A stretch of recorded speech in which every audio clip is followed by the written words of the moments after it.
Hello and welcome. Today I am going to say some basic difference between the logit and probit model. Actually, the logit model assumes that the probability distribution of the error term of the regression equation of the study follows the logistic probability distribution.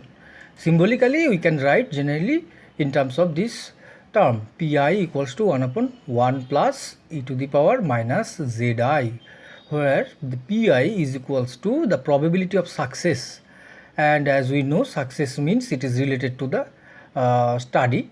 In our previous couple of video, we have explained that success means between smoker and non-smoker. We have taken smoking as success or smoker as success. Similarly, zi is equals to beta x plus uy, where x is the vector of independent variables or predictor variables, and beta is the respective parameters of that variables, and ui is the error term. This error term distributed logistic probability with logistic probability distribution. On the other hand, probit model assumes that the probability distribution of the error term is normal, and hence the cumulative probability distribution of function of the error term under probit model is standard normal distribution, and it is written as by symbolically like this: function of beta x equals to 1 upon root 2 pi integration of minus infinity to beta x e to the power minus z square by 2 dz. Although the numerical values of the estimated coefficients are different in logit and probit model, but with respect to interpretation they got similar flavor qualitatively, maybe little bit difference in quantitatively.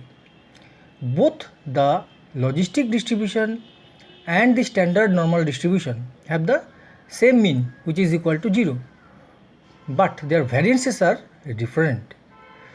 And one, as we know, one for standard normal distribution, but for logistic distribution it is pi square by 3, and by putting the value of pi, we know this is roughly equal to 1.81. Therefore, if we multiply the probit coefficients by 1.81, we will get approximately the logit coefficient. The conditional probability pi approaches 0 or 1 at a slower rate in logit model compared to probit model, but in practice actually there is no strong reason to select one model over the other, but logit model is popular among researchers because of its mathematical simplicity. And for reference, you can read the book Gujrati's book, Damodar Gujrati's book, published in 2011. After estimation of the probit model corresponding to a particular set of values of the independent variables or predictors, we will get a value of bx, that is the probability. Now, putting this value of bx in the standard normal density function, we will get the actual probability corresponding to that set of values of the variable. Now, if there is an increase of 1 unit of significant variable, that variable which is statistically significant, that means whose value p value is less than 0.05, we have to multiply the estimated value of that coefficient. If it is education, then we have to take the education coefficient with the above probability to get the impact of change of probability with a unit change of any significant variable. In this way, we can interpret the result of probability the probit regression model. For example, suppose this is our result for after estimation of the probit regression we got, and that these are the predictors: income, education, age, location, etc. And these are the coefficients. There may be some standard error, there may be some z values or z statistic, and these are the probability. Except one, all the threes are significant. Now, in the above results, the education coefficient is minus 0.88, which is significant since p value is equals to 0.05. Hence, if we want to measure the marginal effect for an unit increase of education, first we have to calculate the probability from the standard normal density function. by putting the particular set, any set of values of corresponding to the concerned variables of the study. Suppose after putting that set of values, that means value for particular value of income and corresponding to that income the particular samples education level, the age, location, whether it is rural area or urban area, just by putting all the values, suppose we got the value is like this 0.452, then we have to multiply the education coefficient that is minus 0.88 with this value of probability, that is 0.452. Hence after multiplication we will get the value minus 0.398.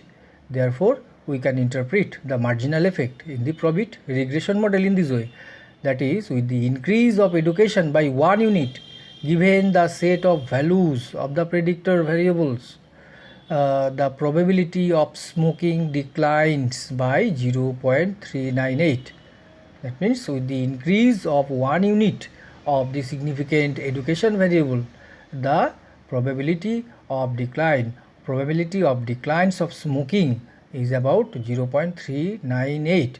So first we have to calculate the value of probability from the density function, probability density function corresponding to that particular set of values of the independent variable. After getting the value of probability, we have to multiply with the estimated coefficient of that variable, and hence after getting the product, that means after multiplication, we can able to interpret that this is known as the marginal impact of, or if there is an increase of 1 unit of the independent variable, how it affects the dependent variable in the estimated Probit model. So that's all for today. Thank you.